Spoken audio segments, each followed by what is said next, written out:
Good evening students. आज start करते हैं 3.2 एक्सरसाइज। आपने जैसा पढ़ा था फर्स्ट एक्सरसाइज में क्या पढ़ा था, linear equation two variable. Linear equation two variable का क्या मतलब हो गया, लीनियर इक्वेशन जिसमें पावर मैक्सिमम 1, टू वेरिएबल, दो ऐसे वेरिएबल जिनकी वैल्यू ना बताओ। तो हम देखते हैं यहाँ पावर मैक्सिमम वेरिएबल की कितनी है, 1। टू वेरिएबल ऐसे हैं जिनकी वैल्यू हमें नहीं पता। अब ये कैसे पता चलेगा कि ये दो लीनियर इक्वेशन जो मुझे दे रखे हैं इनका कोई सॉल्यूशन है या नहीं। इसके लिए एक कंडीशन पढ़ते हैं। वो कंडीशन क्या होती है, a1 अपॉन a2, दूसरा b1 अपॉन b2 और c1 अपॉन c2। अब ये a1 a2 b1 b2 और c1 c2 क्या है, पहले तो ये पता करें। मैं कोई दो जनरल इक्वेशन लेता हूँ, a1 x plus b1 y plus c1 equal to 0। एक हमारी ये जनरल इक्वेशन हो गई। दूसरी जनरल इक्वेशन हो गई a2 x plus b2 y plus c। ये हमारी दो जनरल इक्वेशन है। इससे अगर हम कंपेयर करें तो यहाँ a1 की वैल्यू कितनी है, 5 है, a2 की वैल्यू कितनी है, 7। अब इनमें कंडीशन क्या होती है, अगर ये हमारे पास दो जनरल इक्वेशन दे रखी है और इसके अंदर a1 upon a2 is equal to b1 upon b2 is equal to c1 upon c2 अगर हमारा सोल्व होके आता है तो क्या आएगी, पैरेलल हमारी आएगी कोइंसिडेंट इक्वेशन की। कोइंसिडेंट क्या होंगी कि एक दूसरे की ये लाइन अगर ऐसी है तो बिल्कुल इसके ऊपर ही दूसरी लाइन आ जाए, ये उसकी कंडीशन होती है और इसे क्या बोलते हैं, कोइंसिडेंट लाइन की इक्वेशन या बिल्कुल एक ऊपर नीचे आने की इक्वेशन। ठीक है।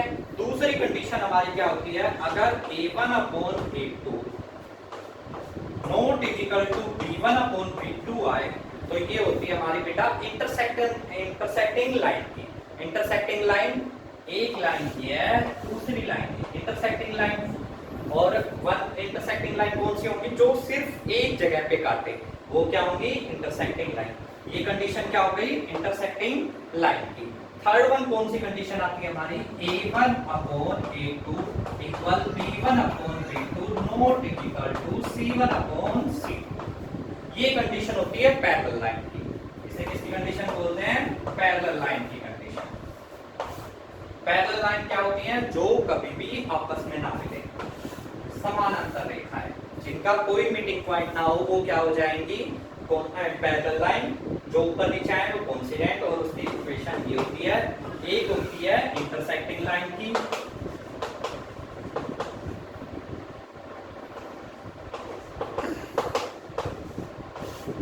जो एक जगह काटे, वो हो गई इंटरसेक्टिंग लाइन।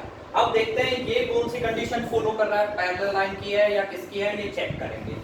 पहले मैं फाइंड आउट करता हूँ a1 और a2 क्या है। यहाँ मैं अगर इक्वेशन में देखूं तो मेरी a1 की वैल्यू क्या निकल के आएगी, 5, a2 की वैल्यू क्या निकल के आ रही है, 7।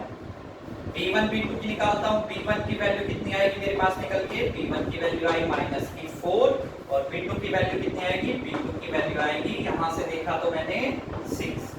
c1 c2 की वैल्यू निकालूं, c1 की वैल्यू आएगी मेरे पास 8 और c2 की वैल्यू आई -9। अब मैं देखता हूं इसमें से कौन सी कंडीशन फॉलो कर रहा है, a1 अपॉन a2 क्या निकल के आया, 5 अपॉन 7। ठीक है।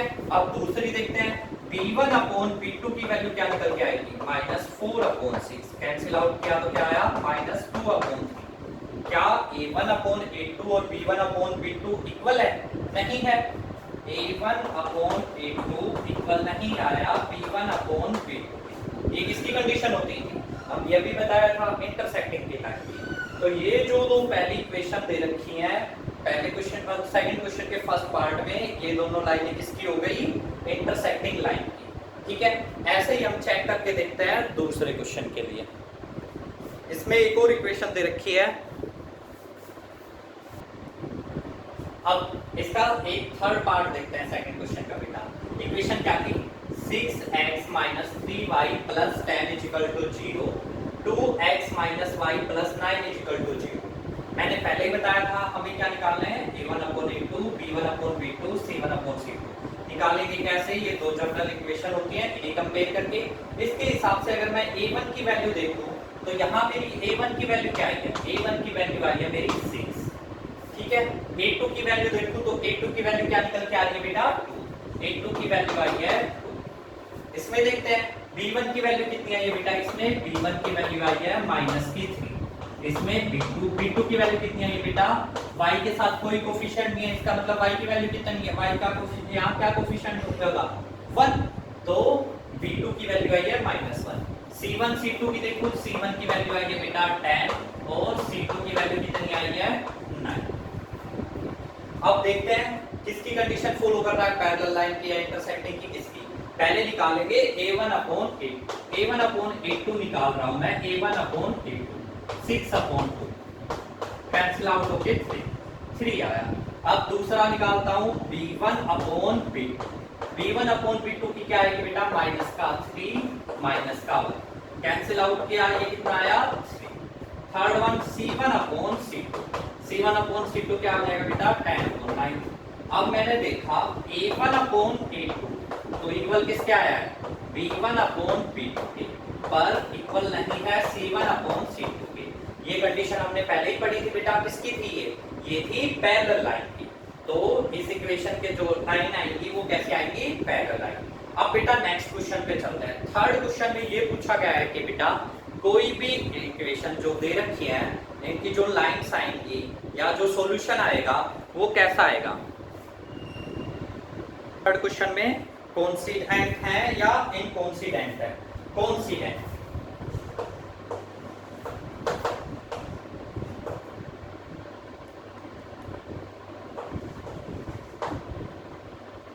और दूसरा है इनकोइंसिडेंट। जो ये इक्वेशन आती है कोइंसिडेंट कैसे आती हैं, इनकोइंसिडेंट कैसे आती हैं। जो भी इक्वेशन पैरेलल होगी या इंटरसेक्टिंग होगी वो तो कैसी होंगी, कोइंसिडेंट। कोइंसिडेंट में कौन कौन सी दो टर्म काउंट करेंगे, कोइंसिडेंट में एक तो होनी चाहिए हमारी पैरेलल, दूसरी कौन सी होनी चाहिए इंटरसेक्टिंग।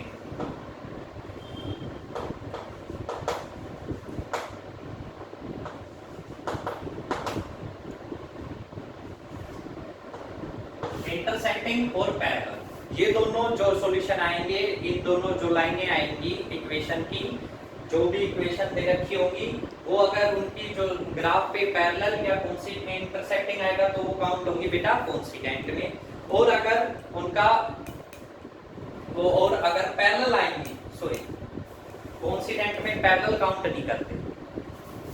पैरेलल तो हो गया बेटा जिसका सॉल्यूशन ही ना निकल के आए, जो कभी मिले नहीं, तो पैरेलल किसमें काउंट होंगी, पैरेलल हमारी काउंट होंगी इनकोइंसिडेंट में। कोइंसिडेंट में काउंट होंगी इंटरसेक्टिंग और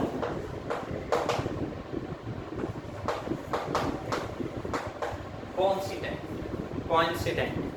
ठीक है बेटा, तो ये दोनों जो कंडीशन थी, अब अगर मैं चेक करूं कोइंसिडेंट की क्या आएगी, कोइंसिडेंट के लिए क्या क्या कंडीशन हो जाएंगी। तो कोइंसिडेंट के लिए कंडीशन होगी बेटा a1/a2 not equal to b1/b2। एक तो ये हो गई क्योंकि ये किसका होती थी इंटरसेक्टिंग की। दूसरी one a1/a2 b1/b2 equal to c1/c2, ये किसके लिए होगी कोइंसिडेंट की। तो ये दोनों तो हमारी काउंट होंगी बेटा कोइंसिडेंट।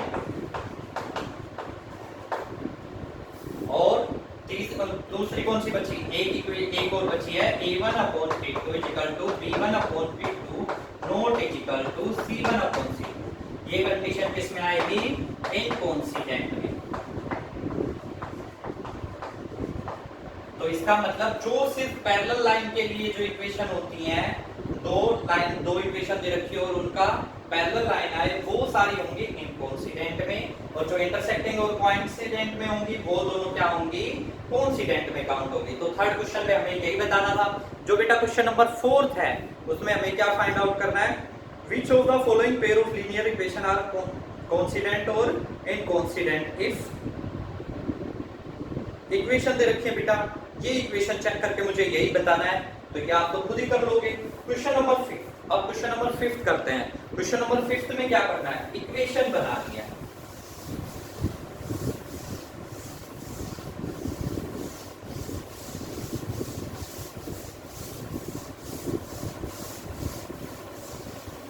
क्वेश्चन नंबर 5 में इक्वेशन बनानी है। क्वेश्चन क्या बेटा है हमारे पास, half the parameter of a rectangle garden, जो रेक्टेंगल गार्डन है उसका half parameter whose length is 4 more than its width, 836 find the dimension। oh sorry, ये तो नेक्स्ट एक्सरसाइज का क्वेश्चन चला गया, तो आपका बेटा डायमेंशन भी फाइंड आउट करनी है और सॉल्यूशन भी निकालना है। ओके तो अब हम स्टार्ट करते हैं बेटा इसका सॉल्यूशन निकालना। मेरे पास दो इक्वेशन दे रखी हैं, एक इक्वेशन है x प्लस 5 इक्वल टू 5, मैं क्वेश्चन नंबर 4 का फर्स्ट पार्ट कर रहा हूं, और सेकंड इक्वेशन दे रखी है 2x plus 2y equal to 10। मेरे पास ये दो इक्वेशन है, अब मुझे निकालना है इसका सॉल्यूशन। लीनियर इक्वेशन को, दो इक्वेशन को सॉल्यूशन निकालने के तीन फॉर्मेट हैं। एक तो सब्स्टिट्यूट, ठीक है, वो बाकी सारे आपको नेक्स्ट क्लास में बताएंगे। अभी आपका हम होमवर्क सिर्फ इतना ही है कि हमें इन इक्वेशन को देख के क्या बताना है, सिर्फ कि कौन सी कॉन्सिडेंट की है, कौन सी इनकॉन्सिडेंट की, सोन या इंटरसेक्टिंग की है, पैरेलल की, ये सब इतना ही करना है, बाकी नेक्स्ट क्लास में करेंगे। देखते हैं आप लोग कितना कर पाते हो कितना नहीं। तो आज का होमवर्क आपका सिर्फ यही है, ठीक है बेटा।